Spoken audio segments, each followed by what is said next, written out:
the effect of the work can tell stories. So we can tell stories in different ways, and we can use different mediums. So another thing, and I won't talk too much, you know, but I probably will, you know, but I'll talk for a while and then I'll stop.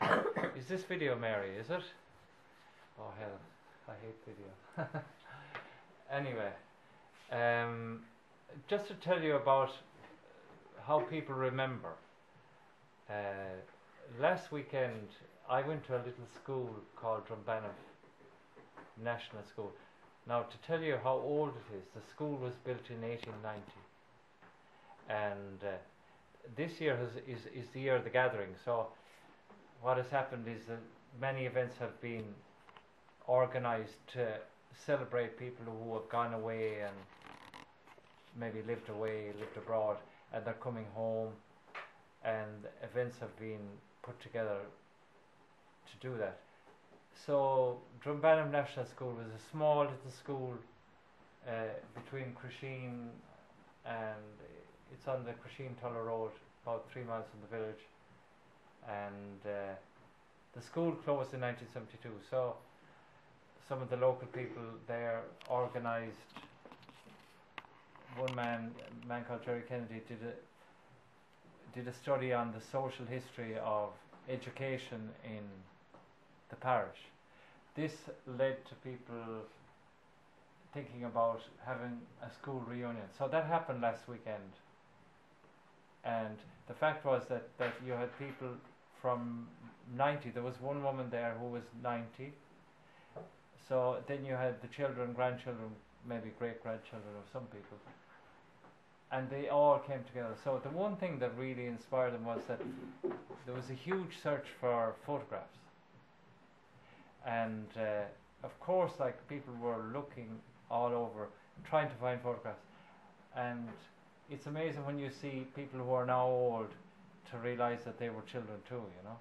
And we were in the school and the windows were up high, so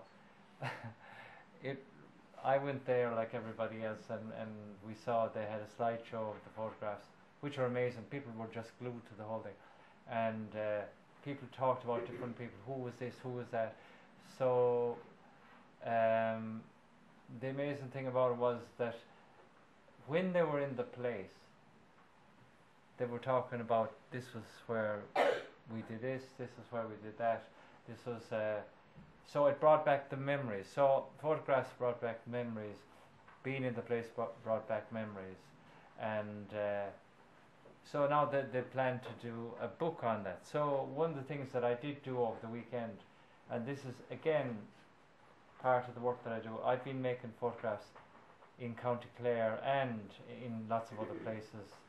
I live in America right now, but I come over and back all the time, so I'm not really gone. But one of the things that I do is I do exhibitions. So as Miss Moran was saying, I have exhibited work in America, in France, Italy, Belgium, Denmark, England, all around Ireland.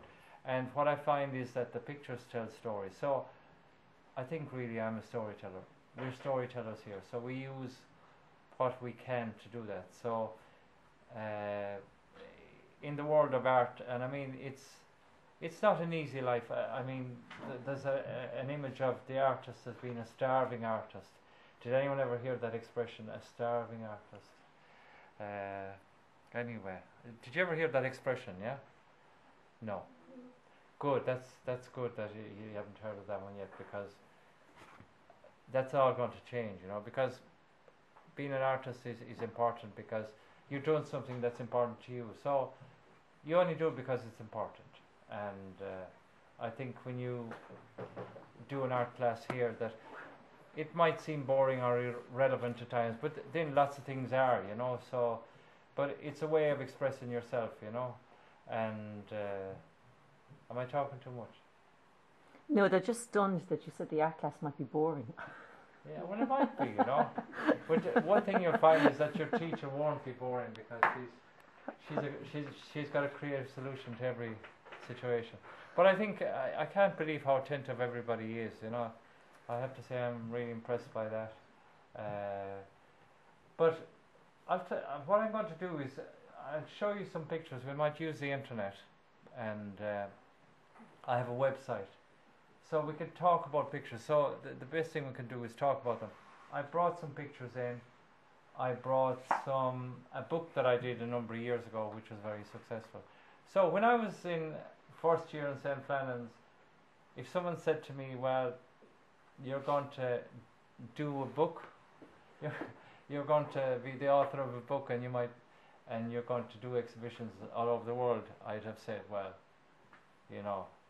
you must be joking. And one of the nice things about what I do now is that it allows me to express myself in ways that I wouldn't find possible. But it's also universal, so that you can go somewhere and I'm lucky that people will look at some of the images and they want to know about them. So everybody has probably got a camera phone on their phone, and maybe they use Facebook and they show pictures of their friends. So if you look at photographs, in a way they're so important. And one of the other things of it is so easy now to share photographs through the internet or whatever.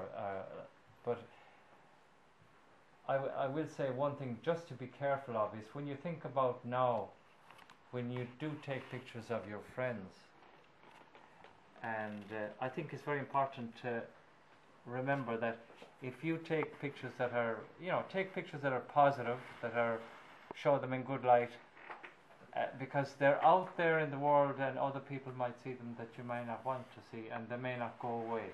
That's the difference between now and when I was young, So just to be mindful of that, and when you take pictures of other people, just show them positively. Do the things you enjoy, and